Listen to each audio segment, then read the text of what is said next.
Odmev z tega zvonika se sliši vsakih 15 minut, ko sporoča uro. Občani, ki so tukaj rojeni, po vsej verjetnosti so imuni na to, več ali manj, ker so se navadili. Zvonjenje pred mašami traja več minut, v katoliških praznikih igrajo pritrkovalci, ki imajo v tem kraju dolgo tradicijo. Ne morem dirigirati jim gor, koliko naj, kdaj naj in kako naj, oni so to navajeni. Vaščani v neposredni bližini cerkve ob tej jakosti in dolžini ne zdržijo več, dovolj jim je spanje z ušesnimi čepki. Tudi skozi troslojna okna.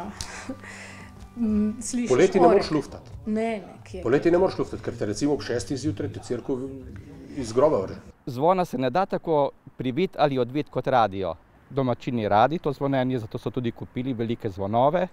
Jaz se ne bom postavljal na stran tistih, ki so se v zadnjem času začeli zaletavati v zvonjenje, ampak bom na strani svojih varanov, ki to želijo. Mervar, ki tam službuje že 21 let, se je že sestal z nezadovoljnimi krajani, a brez dogovora. S pobudo so se obrnili tudi na župana.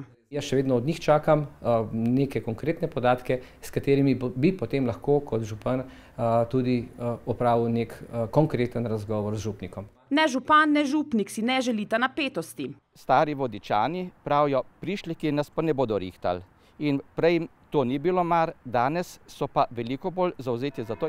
Župan je dal jasno vedeti, da ima pred sabo druge prednostne naloge. Zvonjenje pride na vrsto pozneje, v dvoboj z župnikom pa se ne bo spuščal, saj dobro sodelujeta in poslujeta.